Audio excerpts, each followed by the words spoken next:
Hey folks, Dude here, coming to you on the occasion of, well, this is going to be a YouTube exclusive version of Dude After Dark, mostly because YouTube decided in all their impotent wisdom that it was time for me to receive yet another 30-day. Why they do these things, I don't flipping know, but it is what it is. So anyway, look at that stuff as it is. We now find ourselves with me having to deal with a YouTube exclusive excursion into excellence, and we'll move out from that one smartly there, I guess. I don't know. So we'll move out smartly and be doing, in talents on loan from God. I don't know if I even want to go there, but it'd be one of those things where, oh. Yeah, sound guy strikes again with the Rush Limbaugh hit. City Was Gone from the Pretenders. And, okay, so anyway, Beetlejuice, live, 5x5, have 5 shots or 6. So I'm thinking like somebody is a two-wheeler in the chat room there, waiting for other people to join in. Unfortunately, we do actually, usually simulcast with a Facebook crossover, and it's just not happening this time. I actually still do have the laptop cranking up, doing what it's doing for me to have like archival stuff and looking at things. But the only problem is almost immediately after I did the last Dude After Dark, I collected a 30-day timeout from Facebook. Is it really going to change me up? No. But essentially what happened was there was a comment that I made, and they approved it. They flagged it the first time, they approved it, and they're like, well, in retrospect, we decided that, it was something so horrendously just, yeah, exactly. It was horrendously meep, so,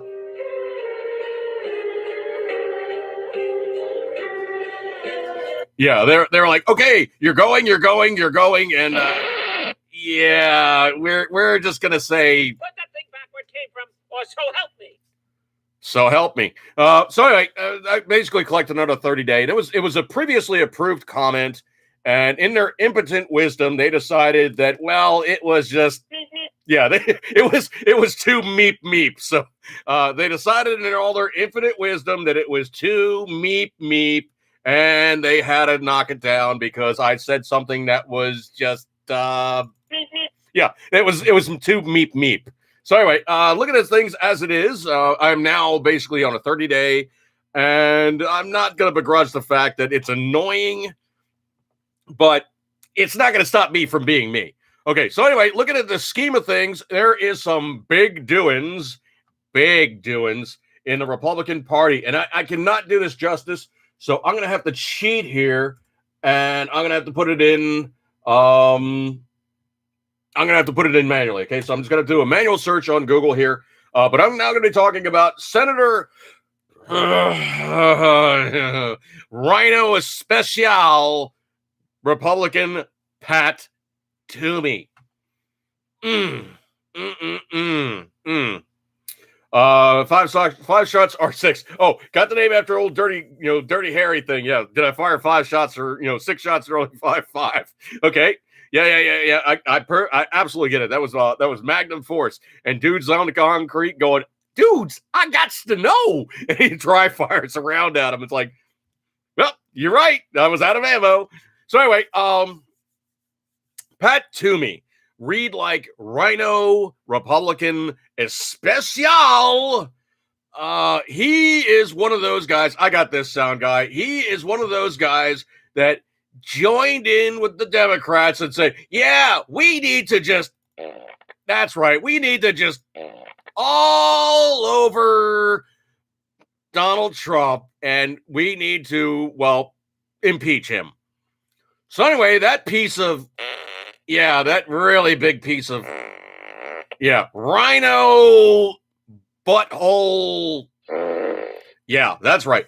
Pat Toomey, that guy, supposedly was a conservative.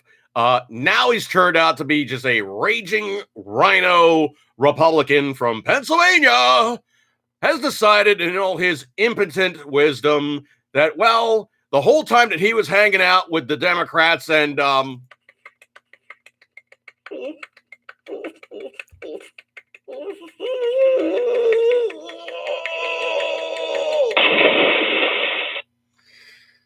Dang, sound guy. I didn't know about that happy ending, but okay, sure. Well, he was hanging out with the Democrats and working himself up to a frothing pile of rhino.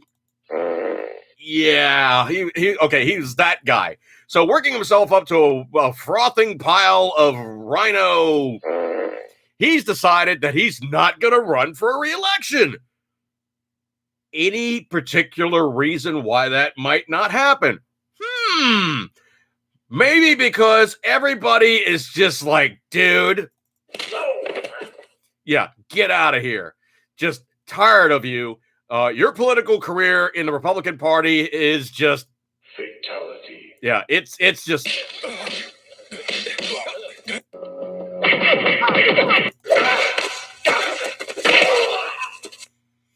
done. Yeah, he's done. So anyway, pretty much he shot himself in the foot by hanging out with the Dems and basically making himself a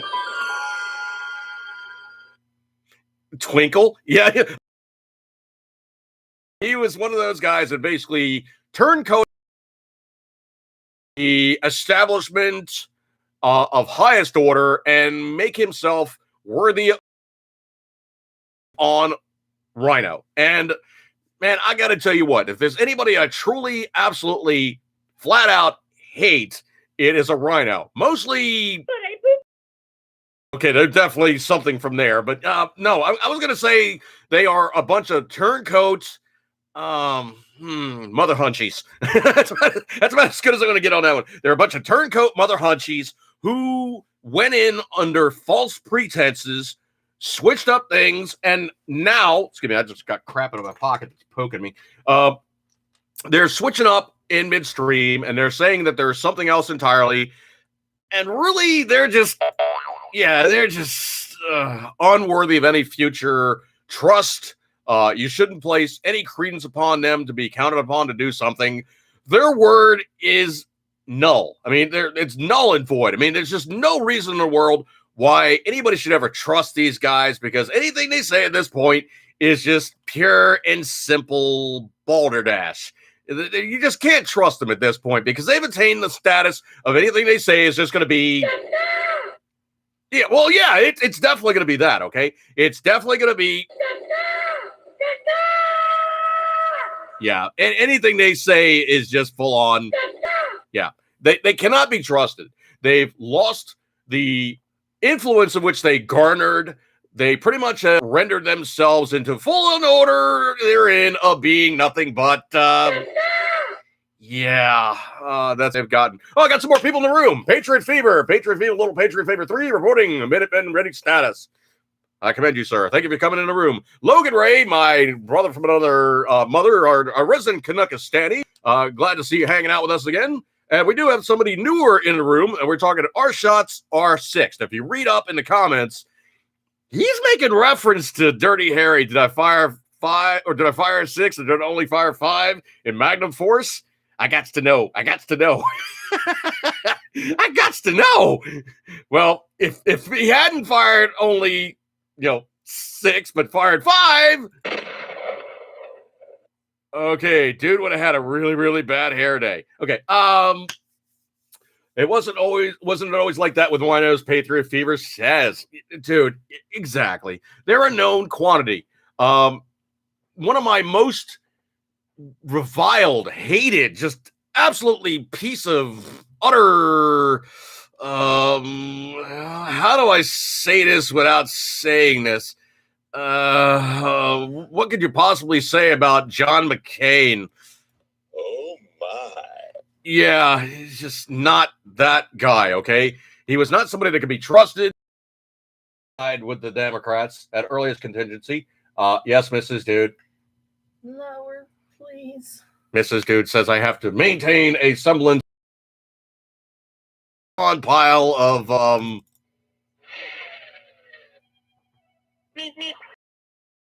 creating Meep Meep. Not only Meep Meep, but he was that whole run up for the Roadrunner to say, "You, sir, are a pile of." Yeah, a full-on pile of. Yeah, and if there was ever any sound that really gratified me was the fact that basically when he was achieving dirt nap status, wow. Now the other thing is also there's been a lot of conjecture, and I don't really want to like begrudging the dead, but you know what? In John McCain's example, I will definitely begrudge him from one side of the world to the other. He was a character, personification of lowest common denominator crap ball you ever possibly could. You know, he basically duffed out on one of his previous wives when she was ill. He has military history that is not good. He actually was a fighter pilot. And there is good conjecture that he was one of the reasons why the Forrestal, also known as the Firestorm, the USS Forrestal, caught on fire. And there's good conjecture to say that a wet start. It was something that he was known to do as a prank. The jet aircraft, the engine spinning up, and you would load it with fuel. You know, you'd basically full throttle, which was never throttle the engine. As the engine was started off, it would shoot out a huge column of flame out the exhaust. Had a chance to do engine damage. The other secondary thing it could do is, of course, you're sending out a huge column of flame and heat and fire and stuff. Very not safe to the ground crews or the guys working the flat top on the aircraft carrier. And the conjecture is as such as that it's been said that he was the guy that created the incident where the missile launched and created the fire on the flight deck of the Forrestal. Now, of course, there's a bunch of people going, "Oh no, it couldn't possibly have done that." And the people went to, his immediate defense. The only person that was immediately evacuated off of the Forrestal after fire and after all the rest of it was John McCain. For the very simple reason is that the rest of the crew was about ready to physically kill him. They were saying that there is no reason in the world why you should remain living on this boat after you just injured 140 men and, killed a whole bunch of others. You created an incident where you basically endangered all these guys, and you created the situation where you created like millions and millions and millions of dollars. You basically took a frontline warship off of the line. And the only reason why he didn't get drummed out of the Navy is because his daddy was an admiral. Yeah. Patriot Fever says YouTube has a special swearing clause when it comes to Democrats and rhinos. It's called the Maryland Dude Swear Trap. Well, yeah, I know it's great that it's out there, and you really can curse like crazy. And you just got to be careful when you nuance these things. You just have to let people know. The following program contains scenes and language of a frank and explicit nature. Viewer discretion is advised. Exactly. If you're going to talk about, if you're going to talk about that kind of stuff, you got to be. No, sound guy. No, we're not talking about that. Okay. Well, anyway, so I've been looking around. I've been having some fun. I don't know if you guys know about this one, but the stuff that is out there to be had right now that is still available in terms of anything firearms related is very scant. It's very hard to come by. Of course, the price has now gone up, mostly because with all this HR 8 and HR 18 or whatever it is, the other two, the two gun control ban laws that they're now bandying about and, went right through the House. I mean, it was like party line vote, went right through the House, but now it's hit the Senate.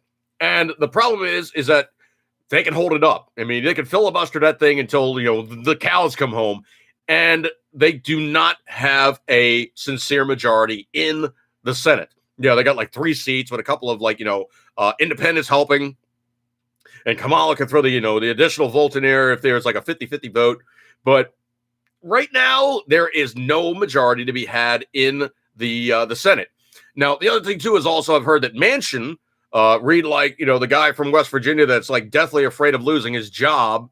And he's pretty much been towing the line because the West Virginians have told him in no uncertain terms, dude, if you even agree with them in the slightest for any form of gun control, you're not only out of there, but we're going to bounce your ass down the hall and we're going to take you out to the hay baler. And guess what? You're going to get shredded. You know, they've said in no uncertain terms that Joe Manchin's career right now is hanging by the thread of Damocles, and the sword is just like wavering over his head, and they're just daring him to do something stupid.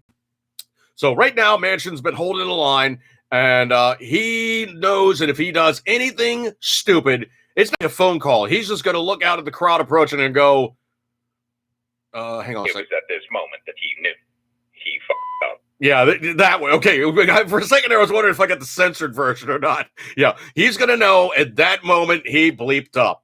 And it's not going to work out for him. Yeah, shredded, man. Shredded, Patriot Fever. Absolutely. Throw him in the hay baler and shred him up. Because the hay baler doesn't just like bind and no, there's some of the yeah, they kind of make a mess of things. Now there is the funny video with a naked guy he's like walking around with a hay baler, like, you know, literally like he got bailed. He's walking around with a hay bale on him, you know, and the tractor's still like those are the benign ones, but there's other hay balers out there that literally chop, shred, rend, tear, decompose. Yeah, it's almost like you got like the wood chipper. Okay, they're not always that nice. But anyway, so yeah, Manchin knows he is on the Occam's razor of looking at things, going, yeah, this is the truth of it, and it's going to bite me hard. Sort of Damocles just like wavering over his head. He knows. Of all the states in the Union, West Virginia is a constitutional carry state. I can go there and I can strap up. I don't need to wear, you know, any kind of clothing over it. I can be concealed, unconcealed. I can walk around, you know, with an AR-15 over my shoulder, 15 other things hanging off me. I can be complete, like, you know, turret man walking around with a whole bunch of stuff on me, and nobody will say squat. As a matter of fact, if the cops come up and they try to give me any kind of guff at all, it's going to be like, you do know that there's a constitutional carry here in this state, correct? And the cop's going to be like, yeah. It's going to be like, yeah, that's nice. What do you want to know? Oh, I just want to know your name. You don't need to know that. Go away. And I pretty much can tell the cop to, you know, piss off, piss up a rope, piss up a pole, you know, have fun in the process, because I don't need to tell you squat. As a matter of fact, it's actually in the state constitution. The cops cannot jack with you unless you're doing something illegal. If you're just walking down the street and you're wearing them, they got no legal recourse to approach you and even say squat. Spent many a day with one of those. My first 2,000 day packing. Oh, dude. Yeah, that's basically when you got the hooks and you basically build arms like Arnold because you're throwing 70-pound hay bales all day. Yeah, that is work. That is work. That's when you know, kids become men, because they get really strapping big kind of guys after that, man. That is not playing around. Hay bales are not light. And then you get the big round ones, and, well, they'll just squish you. They don't play. So anyway, let me see here. So yeah, Toomey, he's bye. He's done. And it's now coming out to pass that, you know, there's a bunch of other Republicans that are going, well, you know, I might not really want to, you know, bump it in a second time because it might bump me back. And, you know, it's not working out for him, okay? There's a bunch of guys that really have done stupid stuff, and it's going to come back to bite them, quite literally. So let me see. Also, there was other stuff I was noticing, too.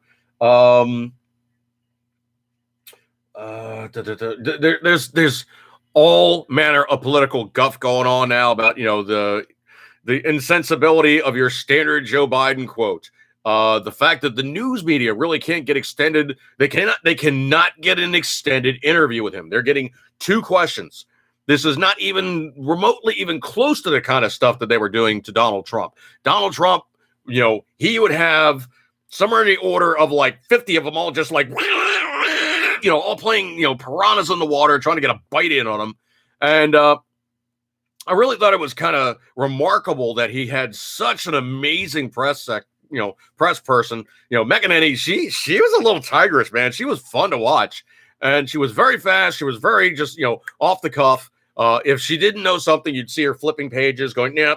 Okay, well, let me reference your own words. She was fun. I liked her a lot. And it was interesting to see, you know, that little firebrand kicking Major Bataki's, and it was good shiznit. Let's see. Scrolly. Let's see. There was some other stuff that I was seeing, and unfortunately, I really didn't get a chance to put them in my stack of stuff. And I really truly do like to reference my stories when I put them in my timeline. And sometimes I get to, sometimes I don't get to. And there's so many people that are sharing so many noteworthy occasions now where you have like the cancel culture trying to go in there and switch things up. And I did think it was really humorous. It's like, you know, basically had like Uncle Ben knocked off. You had Aunt Jemima knocked off. You have like, you know, other notable African Americans on packages knocked off. You don't see like the Quaker Oats guy going away. You don't see like another person of Caucasian origin, you know, on another package being knocked off. You don't see another person of Caucasian origin on another commercial product being knocked off. And all these consumer products, the cancel, I gotta stop saying cancer. The cancel culture gravitates to saying, oh no, can't handle being projected in this thing. But I saw another one that really cracked me up too. And it was like, you know, Indians need to be removed from the, you know, the Redskins and all the rest of this stuff. I got bad news for them. Every attack helicopter or every Sikorsky helicopter has an Indian name. You know, the Cherokee is not just a Jeep product. Well, you have the Iroquois, you got, you know, the Apache, you know, all these Indian tribes, which you're giving honorific nomenclature for, to say, yeah, this fighting machine is rendering your namesake because we are so impressed with your this thing's a complete and total badass like you guys are. Unfortunately, they're going, oh no, people can't handle being referenced, and if you reference their culture, they're going to be so gratuitously offended by you stating the fact that, well, you used their nomenclature. That's bad juju. You can't do that. That's going to be something that really kirks them out, and you just cannot do these things because, well, anytime you reference these things, you might just freak them out more than just, well, a little bit. I tend to think that's a very weak premise, and I tend to think, unfortunately, those cultures that get sucked into that stuff and rely on that stuff, they're diminishing the fact that, well, that their culture was a bunch of badasses. I mean, you can look at like the good old days back in the Western history, the expansion of the standard European male or all the rest of those guys moving west and encountering all the Indian nations. It wasn't just the Indian nations basically duking it out with the white guys. The Indian nations had a long, drawn out history of duking it out with one another in time immemorial. It wasn't just simply a case of just, you went out there and it was like, okay, here's the so-and-so nation. And oh no, they see the white guys and they're automatically going to fight just on general tendencies. No, it's a fact that anybody was going in their area and they're going to fight you on general tendencies. It wasn't just like, yeah, okay, well, you happen to be this guy from that nation and you crossed the line and, hey man, you're in so-and-so's turf now, and they're going to duke it without, a single moment of hesitation. You're just going to get shredded. Yeah. Patriot Fever says she may as well have been wearing white leather on the stage. Mrs. What? Oh, Dad would let my uncle and I bail together in the field because he couldn't keep up. Oh, dude, that's cool.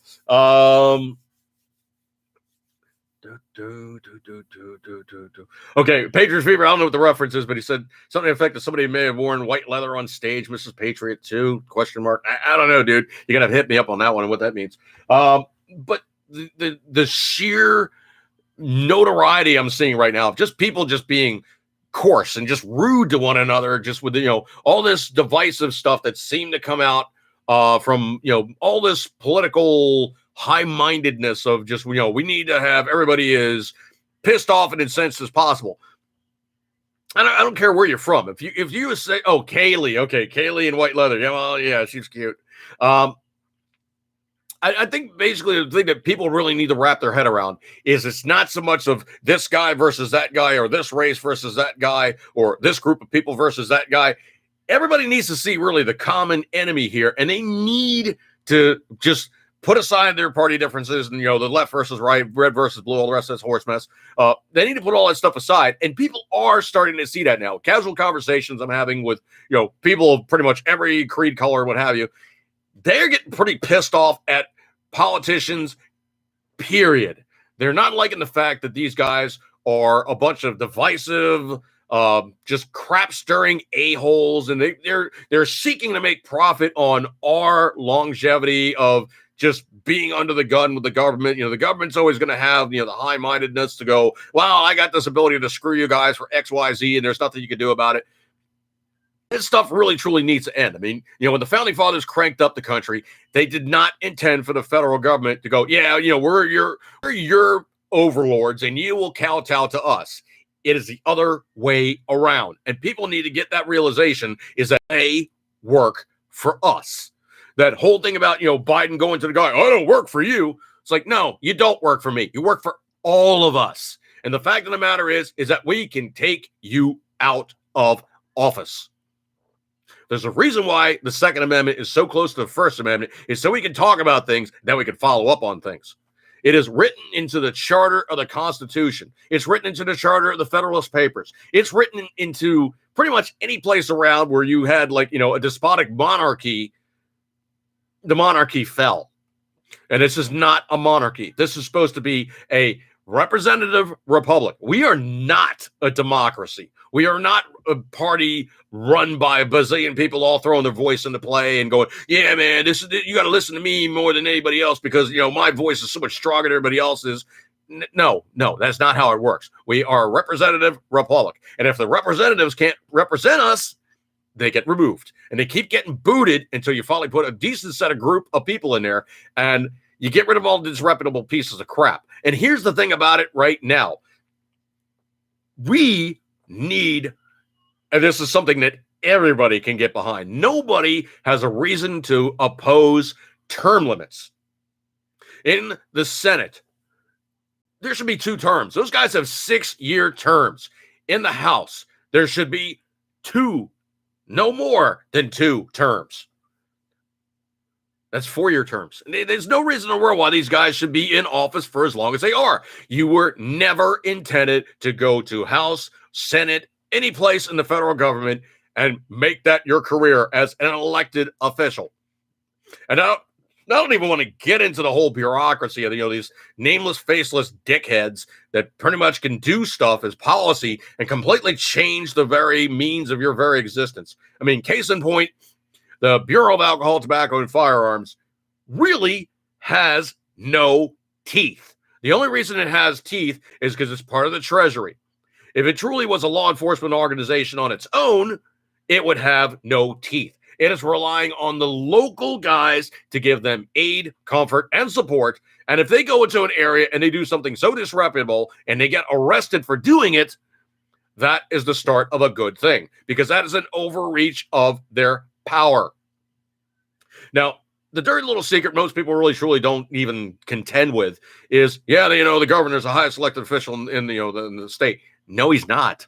The highest elected official in the state is the sheriff. The sheriff is the local law enforcement elected by the people. He is the one guy that can literally walk into the office and go, hi, Mr. Governor. Yeah, you just broke the law and you're under arrest. He's the one guy that can do that. Now, if you're talking about most states, well, you're talking county sheriffs. I don't know if there's really so much like a state sheriff per se. Depends on the way the state's charter is written. But if you have 20 state sheriffs pretty much telling the federal government, go away, we got an itch, go away, their enforcement right now is not going to be good. If you have states with constitutional carry that add a rider onto it and say, you know what, the federal government may not enforce these laws here. Truthfully, what really people truly need to do right now is, I've seen it written, and it's something that really needs to be spread about, disseminated, preach it from the wherever as you wish to. But we need to treat firearms laws the way that dope smokers treated dope smoking laws.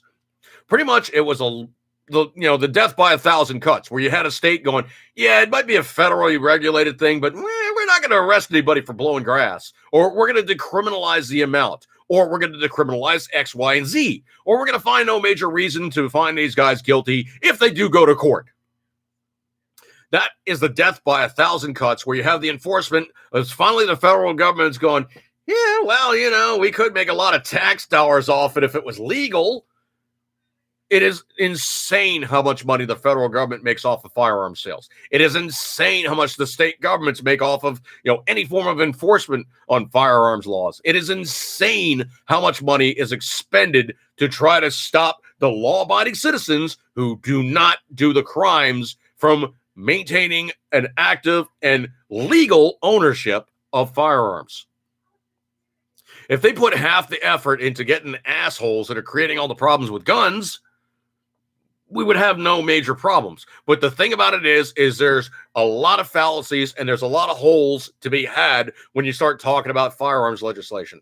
Number one, anybody that can basically, let's just go back to weed for a second here. How do you enforce something that anybody with a bottle of water in a pot can grow at home? How do you enforce the legislation upon that to say, yeah, man, we're going to stop all those dope smokers cold, man. They ain't going to get no weed at all. Dude, if I got a couple seeds and I start growing a couple male and females and they basically start he and sheing and I get a bunch more baby ones and I disseminate all that, there's a reason why they call it weed. The stuff grows just about anywhere. And if you're nice to it, it grows really, really, really well. But anyway, same thing can be said along the lines of firearms now. When you have 3D printers that literally can print out pretty much just about anything you need to build a gun, with the exception of the metal parts. But, there's ways around that too. I've seen these guys that 3D print electrolysis methods to do rifling. So you don't need to have some ungodly amount of expensive equipment to start broaching rifling or start dragging the grooves out or start pulling buttons through or, all those other means of rifling. Literally, the dude puts a 3D printed rod down a piece of hydraulic tubing, which is strong, down a piece of hydraulic tubing with rifling grooves in it and wires running down the length of the rifling grooves. And then he just runs salt water through it, pumped on through with an electric current, and it literally nibbles the metal away until it finally is the correct diameter and it's the correct rifling twist with the correct depth to impart a spin upon a projectile perfectly. Ever had time to play some Stevie Earle and Copperhead Road? I've heard of those guys. But that is kind of those genres where I tend not to travel too much. If I'm going to go country music, I tend to go a little bit more like really older stuff, or I tend to go bluegrass. I am not mainstream country in the slightest. Mainstream country to me sounds like somebody took a bad Eagles just copy and was like, yeah, okay, now what you do is you go in the studio here and you sing with a twang. And the guy goes, I don't know if I can sing with a twang. Dude, just try to sound as country as you possibly can, like I am. And then the guy goes in there and fakes a bad country twang, and it gets on the S-Hit parade. And I do mean S-Hit parade. Dude would like it. Well, there's some stuff I don't mind, okay? There's other stuff that really is just follow along, get along, kind of just melange of just utter dreck. I have been seeing, if you're going to jump into music, this one greatly offended me personally. Of all things, Wolfgang, also known as Wolf or Wolfie Van Halen, read Eddie Van Halen's kid, Edward Van Halen's nephew. That guy was on Facebook, and he was saying, the treatment that you gave my dad at the Grammys was nothing short of disgusting. 15 seconds. 15 seconds. Dude, this is a guy that jammed with Michael Jackson. This is a guy that made everybody play guitar. And I do mean everybody play guitar differently. Innovator. I mean, from 1978 was Van Halen 1 to, his last efforts. Dude was rocking, man. Dude was not diminished in the slightest in his playing ability. And truthfully, one of those innovators that just made music different, better. Notably, his own thing. Always played it with a big smile on his face. Just the joy of him sharing it was it. And Wolfie was pretty funny. And he was like, yeah, if I guarantee you, if I threw this at my dad, like, hey, this was really offensive, like this and the other thing, he would go, you know what? I really don't give an S word because I was in it for the music anyway. I don't care about the awards.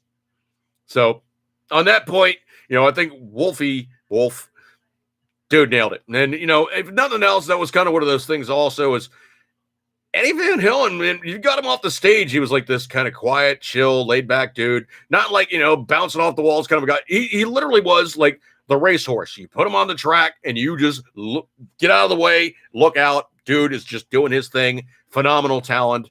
And just amazing. I mean, the other thing too is also he didn't read or write music. He literally did everything by ear and just pretty much was like, okay, let's play the song here. I'll play it for you. You guys figure it out after I play it for you, and we'll move on from there.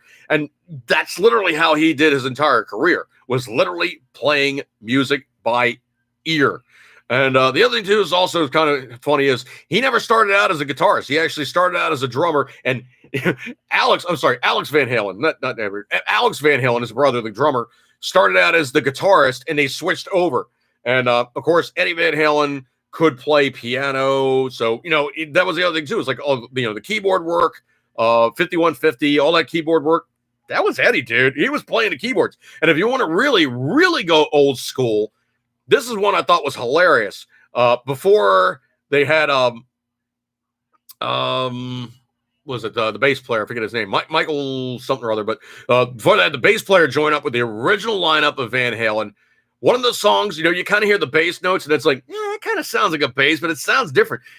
It was Eddie doing a 4-track recording, I think in their garage, using an organ that he ran through a guitar amp to make it sound like a bass guitar. So that was pretty much how they had like their opening gambit for, hey, let's get a music career because here's our song. Listen to our song. And they're like, yeah, that sounds pretty good. But, who's the bass player? And it's like, well, he's this guy. Well, he's good, but I don't know if he's going to stay with the band or So it's kind of one of those, don't pull back the curtain, ignore the guy behind the curtain kind of things like Wizard of Oz deals. And there's a lot of infamous stuff that is like always in the music industry about that. And it just is emblematic that, modern iteration of just no talent, hack, crap. Cardi, hang on a sec. I got this one, sound guy. Let's see here. Oh, yeah. Cardi B and her wet. Yeah. Nasty, wet. Yeah, you know what I think really? When I think Cardi B and I think her is more like, yeah, that's what I think. I think hers is more like, yeah, that's what I'm thinking. I'm thinking hers is seeing a little bit of let's just say some hard use. Yeah, because really, she's pretty much just a You cock-juggling thunder. a huge, You cock-juggling thunder. huge. Truly modern music with all the auto-tune and the pacing programs, and it really says to me that you have some idiot in a sound booth and the producers working it like crazy, trying to make this no talent hack sound presentable. One of the worst recordings I think I've ever heard was Britney Spears auto-tuned. And they're like, oh, no, that was a joke.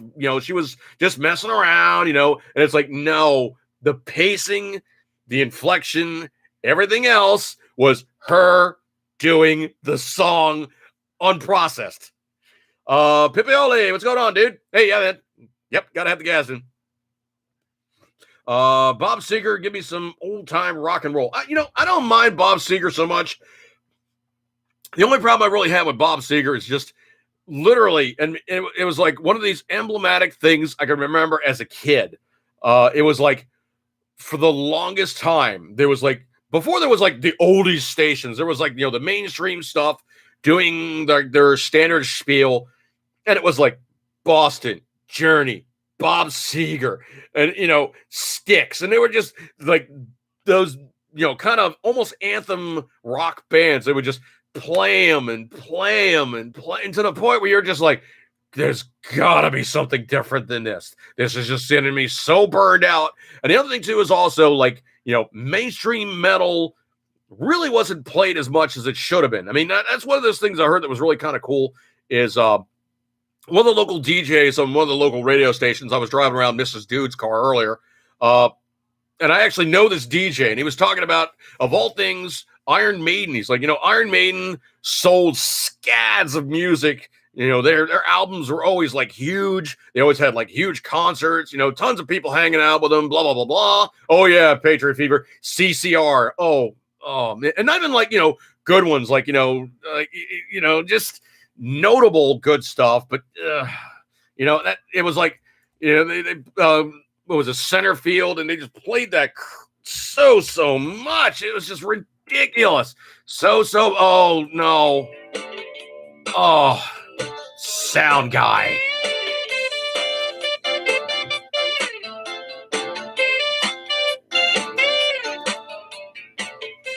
Bad MIDI CCR. Oh, dude.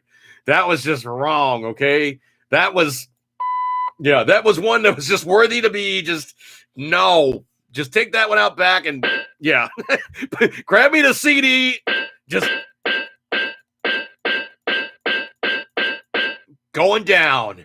Anyway, so yeah, I mean, completely just overplayed to death, man. Oh, man. But yeah, so you had like the metal bands, and some of my absolute favorite guys, man, they really were like, they were not good on camera. Udo Dirkschneider in Accept. He's just like 5'0" squats, stocky German dude who looks like he should be like a Prussian prison guard. And he really, truly was like that, not the guy you put in the music video, okay? He just was not the guy. Big Bad D'Angelo, appreciate it coming by, dude. Yeah, definitely got to have the gas and flag, man. But yeah, I mean, like, there was guys who really, truly don't look good on camera. Really, truly don't make a very good music video just by sheer appearance. Now, this is going to be one that's going to be, I got to be a little bit, sheltered in how I phrase it. But anyway, you guys know the song, Dire Straits, Money for Nothing. Well, the little blank word with, the earring and the mink coat, there's a reason why they reference, the earring and the mink coat, yeah, buddy has his own affair. He's on his own jet airplane, blah, blah, blah, blah, blah. Yeah. The little blank word that, Mark Knopfler's talking about happens to be Bon Jovi. That's right. Bon Jovi was the little blank word in Money for Nothing. And if you listen to the song and you basically look at Bon Jovi back in the day, like, what was that? Like 83, I think it was Money for Nothing. And yeah, you pretty much can see them for what they were. Oh, yeah, balls to the wall, most definitely. Heidi hi ho, heidi hi ho, hang on a second. I gotta find the right sound effect. Hang on a second. I'll find it. Find it. Hang on. Okay. Hang on. Oh, wait. Where did I put that stupid thing? Okay. Heidi hi ho,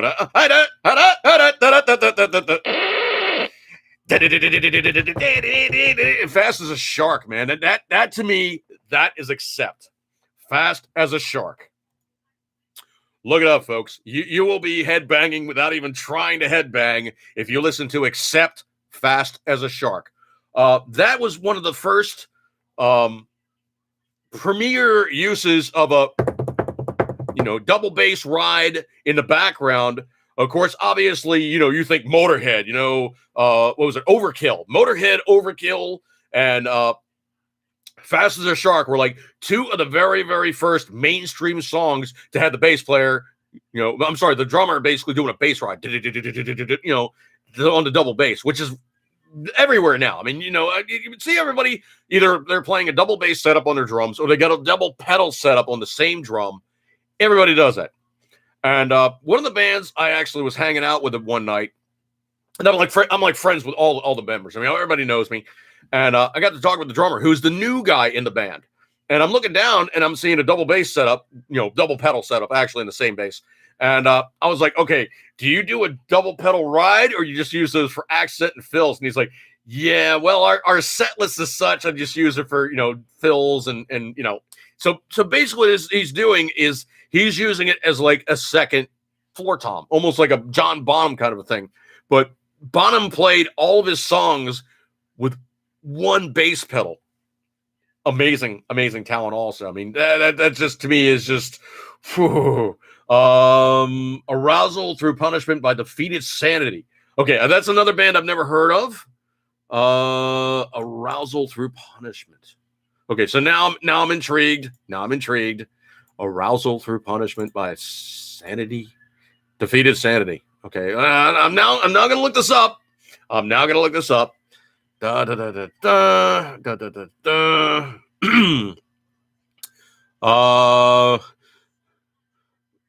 I love the album title. Extremely Weakness World and Breeding Sexual Disorder. Holy crap, man. Okay, now that might be one of those ones I really can't play. Oh, the album is Psalms of the Moribund. Psalms of the Moribund. Okay, that's kind of fun.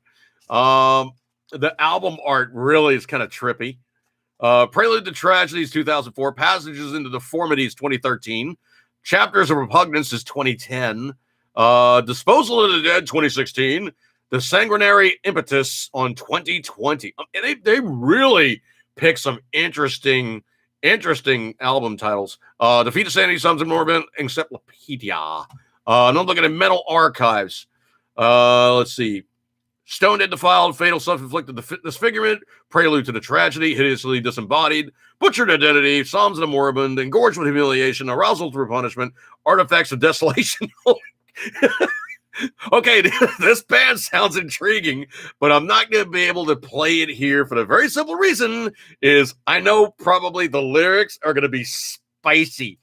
And I'll crank it up earlier. Crank it up. I'll crank it up later for my own perusal, and I will give you a report therein. Let's see what else is going on here. I tend to do this dog and traffic thing. You can't hear them. Why can't I hear them? I can hear them just fine, dude, if I open it up. But no, the thing is, if I do play this, because it's on YouTube, and YouTube has this sub-audible, can't hear it, dog whistle kind of a, copyright hit thing, they will give me a copyright hit. So I can talk about them. I can talk about them, to the nth degree. It's like, oh yeah, this band, blah, blah, blah. They're, jerk off fest in traffic. Da, da, da. I can do any of that stuff I wish to, and I can make mention of them.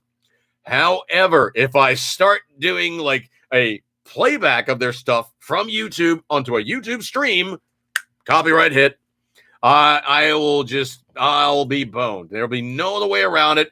I will just get,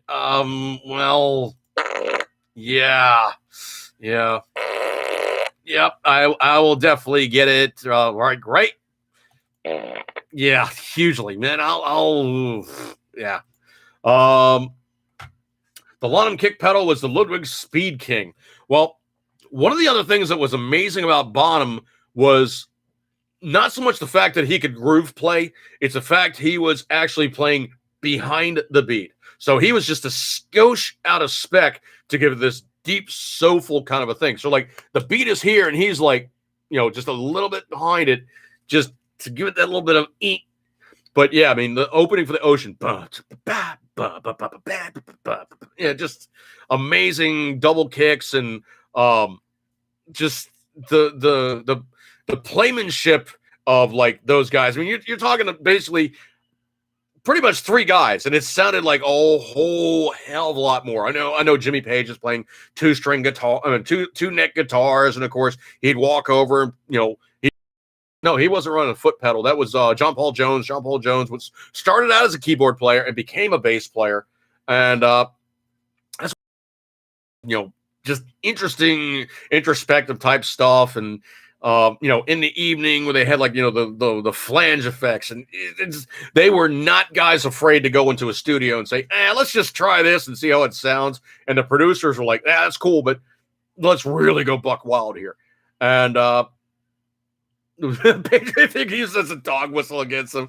Oh man, I don't know, dude. That'd be kind of fun though. But the musicianship of those guys is just like nothing short of just phenomenal. I mean, I'll put it in perspective. Like 3 of my favorite, like just go interesting for like deep introspection. I mean, obviously it's going to be Yes, Rush, Led Zeppelin. Those three guys right off the bat, and then you have the catcher uppers with being like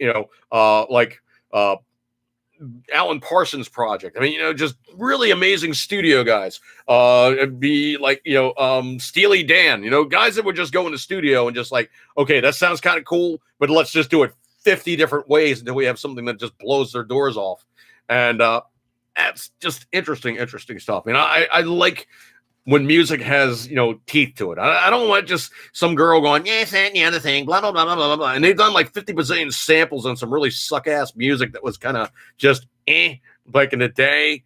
And I'm really, really getting tired of them using like, some 70s schlock pop to, and they're just going, oh, that's cool. Let's just sample that as like, basically like the coda. Let's just sample this as the bridge. We'll put a pacing track underneath it. We'll auto-tune the crap out of ourselves. And, oh, yeah, it's a new hit record. That's not talent, folks. That's basically eating somebody else's coattails because you can't make music on your own.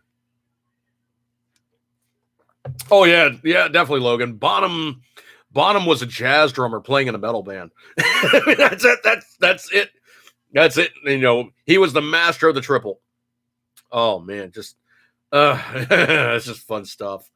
And I don't know if I would ever be good enough to try that with just one bass pedal.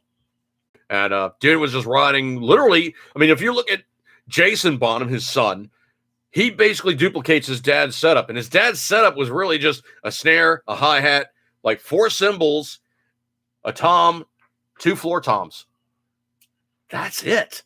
And dude would just flat out freaking rail the skins. Absolutely amazing depth of playership just for, and you also have these guys, and it was like, the metal guys are basically, they have like blasts and they're like, it's nothing but blur noise as they're doing like 240 beats per minute. Basically, it's just, they sound like a bumblebee on the bass pedals, and they're just doing these blast fills, and it's just noise. What do I think about Ice Earth? Ice Earth is cool. Ice Earth is cool. That's definitely a bad one. There's a lot of just really seriously splash metal guys. They're just insanely fast guys. People that could do like sweeps that just almost sounds like they basically recorded and played back twice as fast. Like Mickey dressed up like cheerleader. Mickey dressed up like cheerleader. I don't get that one, Gatorade. The only Mickey I'm thinking about right now is Tony Basil and that whole stupid, oh, Mickey, you're so, I hated that song. And the thing that kind of really sucks for me is it's personally annoying because that song is in the set list of one of the bands I actually work for. And Mickey is one of those ones that all the girls in the audience are like, yeah, I'm like, oh, it's Mickey. Yay. Oh, Mickey, you're so annoying. Please stop. Yeah. Yeah, and the funny thing about it is I was talking with the bass player and the drummer, and they're both like, yeah, that's not one of our favorite songs. It's like they're kind of playing it going, okay, stay in key, stay in rhythm, da da da da da da da. They're like, all right, great, song's over. It's not one of their favorite songs in the set list. I can tell you that for sure. It's one of those ones they're usually happy to see it done. Let's see here. Looks like I got some people talking to me here. Messenger for Windows. I absolutely would never install that crap.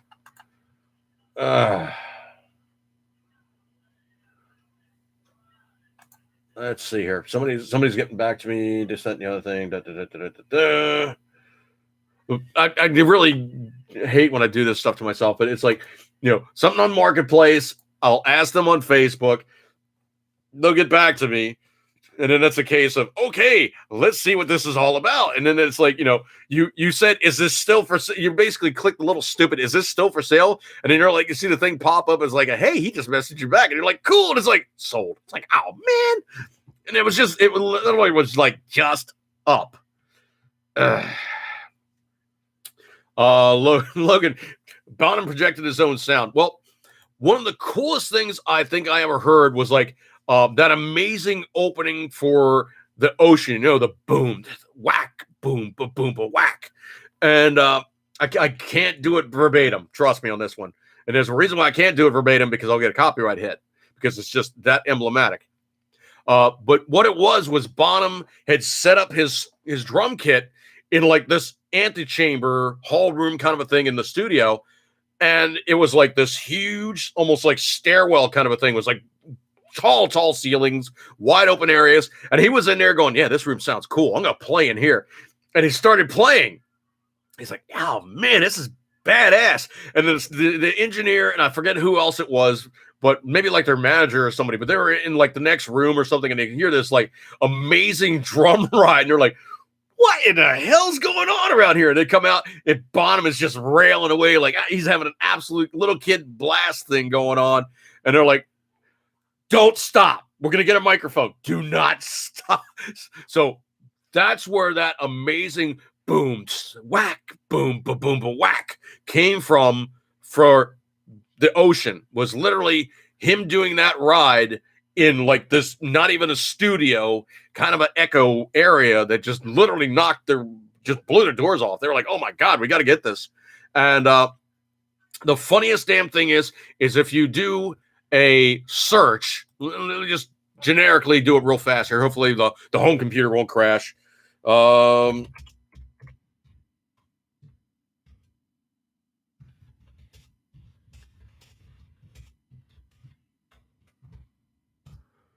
Okay, I'm going to keep myself honest here. I remember seeing this somewhere. Hang on a second here.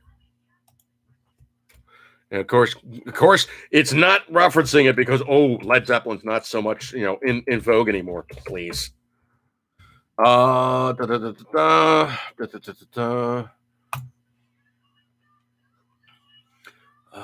see. I know that there's,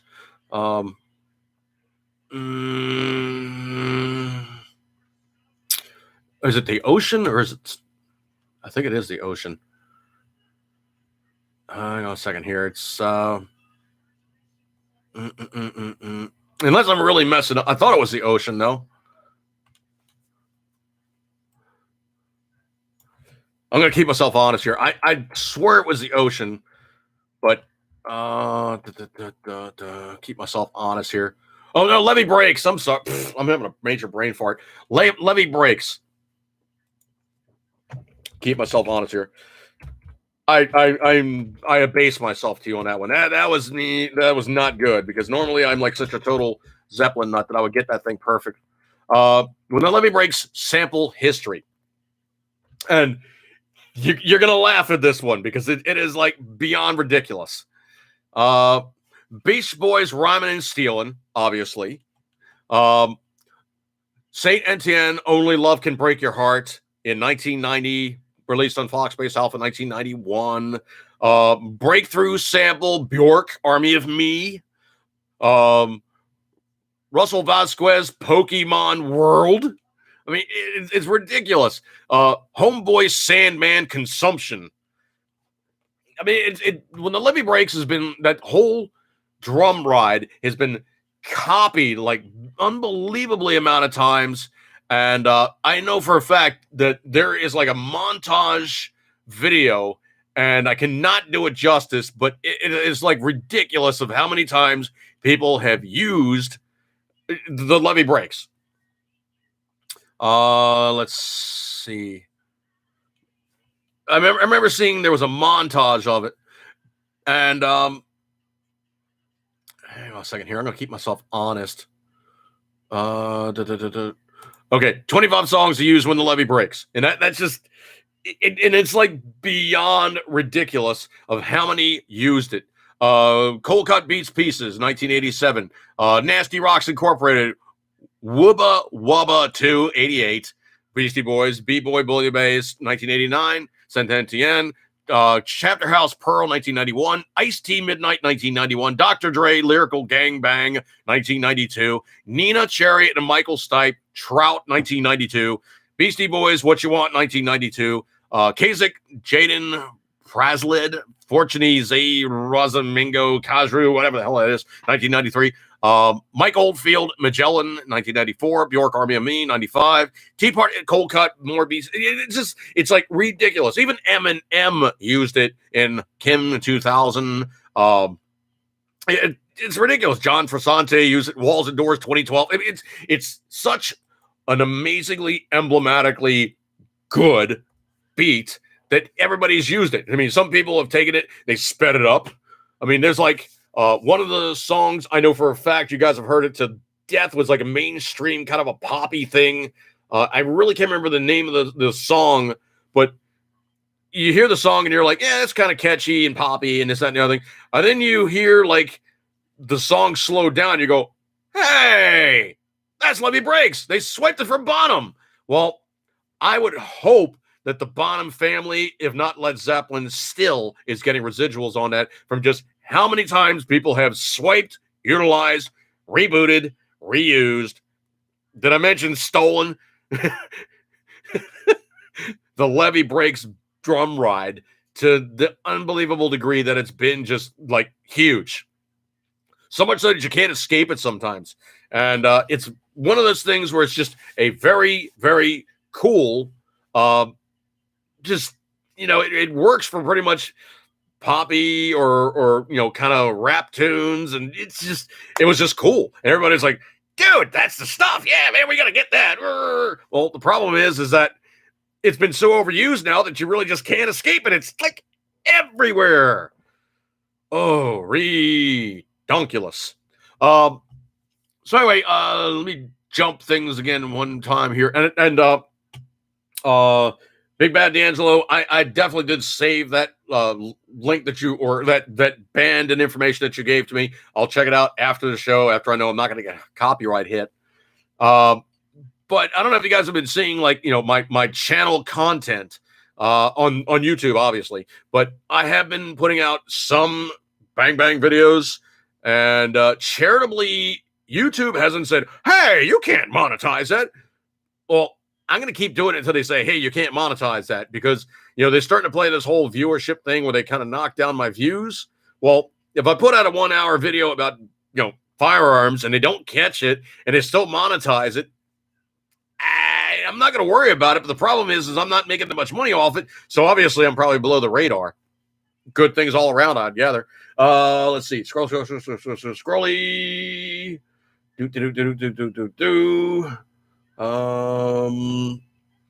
I'm not going to get into the social crap. There's just too much of that stuff going on anyway.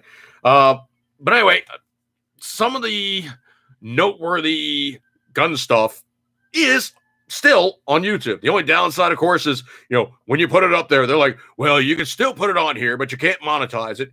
And if you're not a big enough channel, you don't get the notice. You know, it doesn't matter if you got Patreon or not to pay for, you know, the builds and whatnot, and all the rest of that fun stuff. The problem is that when you have the sincere inability to, you know, let your 10,000 subscribers or whatever I got at this point know that I'm putting this stuff out, that's when things get sucky.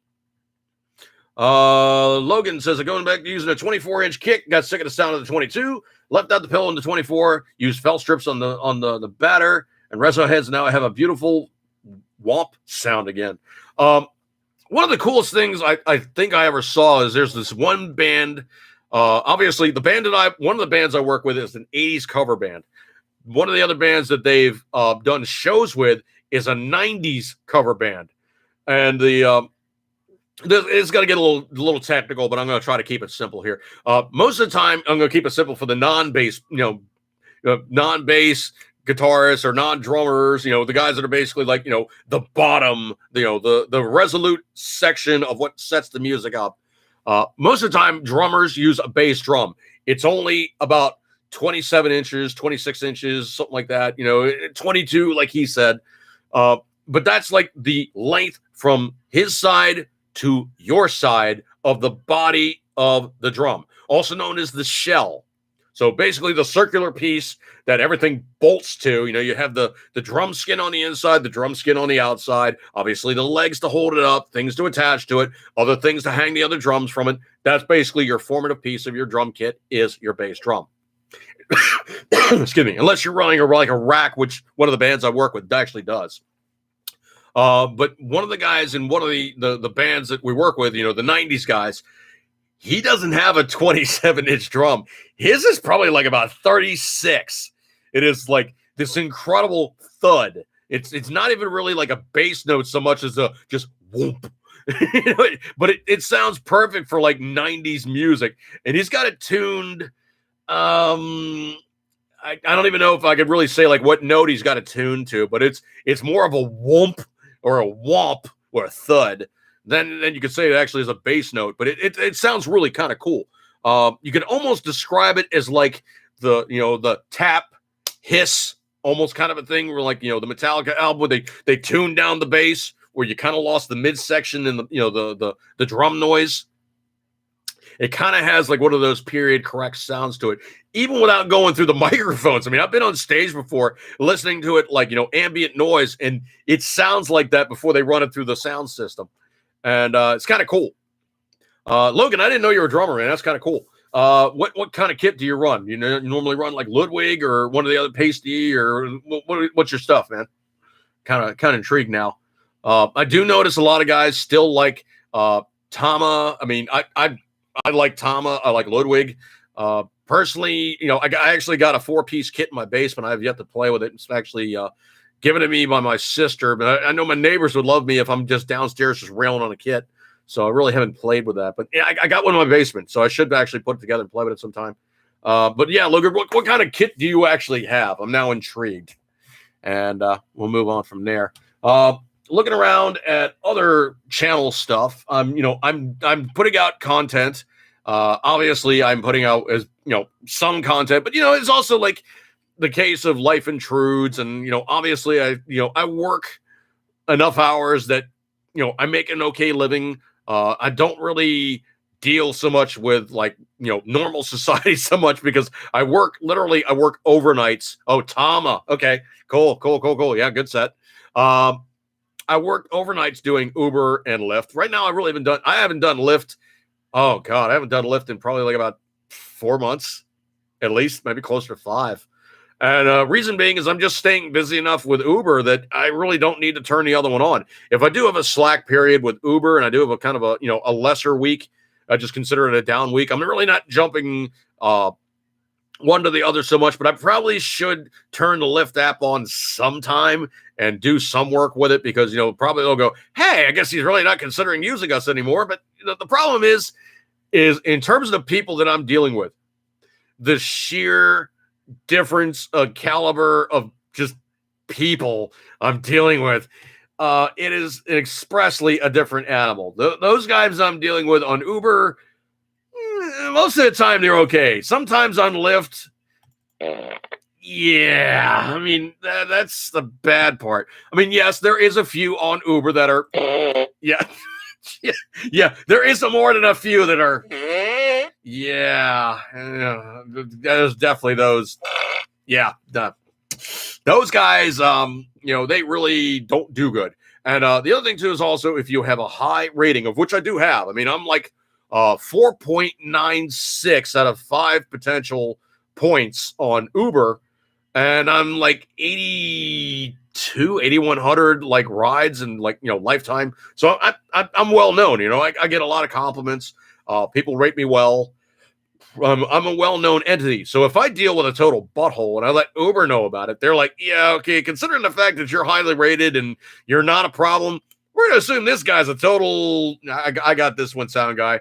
We're going to assume this guy's a total, yeah, man, that guy.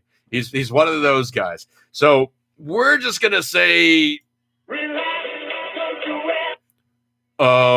okay. And I think that they're going to take care of stuff because Mr. is going away. We're just not going to let you deal with him anymore. And potentially he might actually use his ability to utilize the item of which he abused because he's now just attained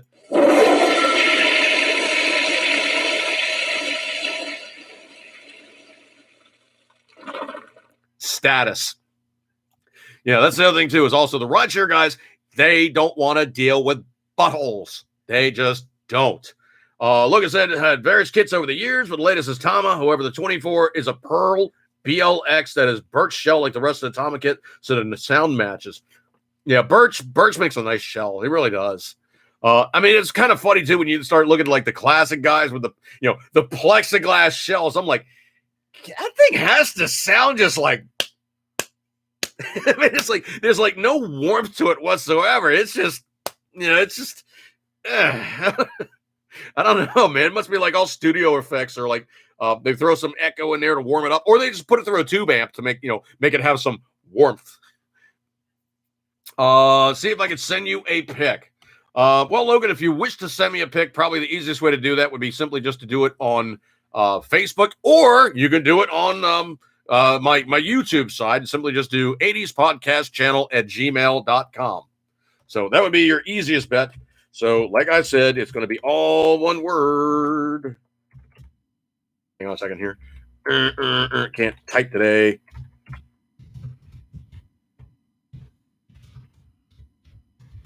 Hopefully that's not a whole bunch of fat fingers.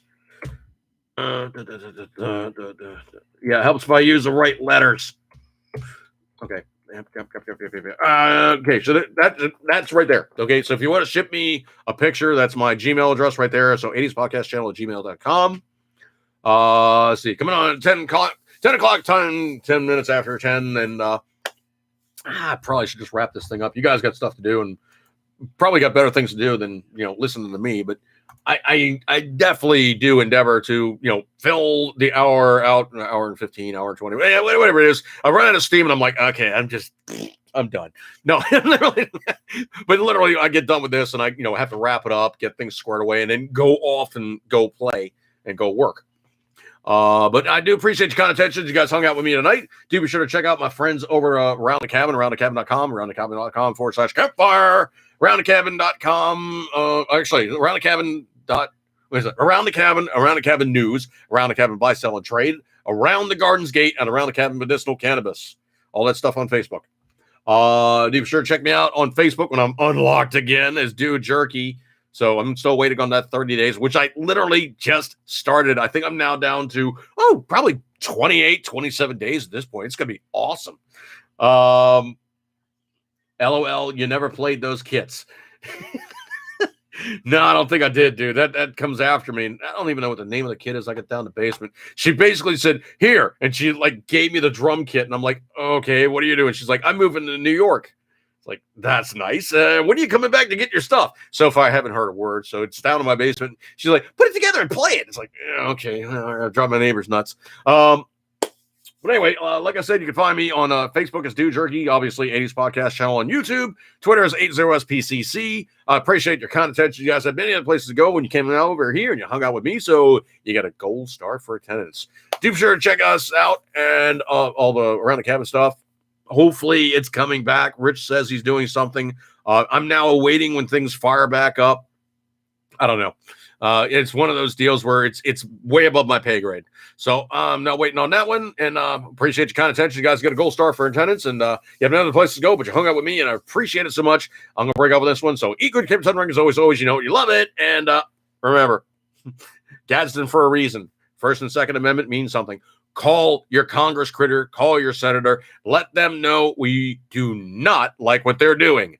There's all this border crap they're now going on about. Just come on in, We have 15 million people out of work. We don't need another 10 million to come across the border and try to take away jobs that we already just don't have.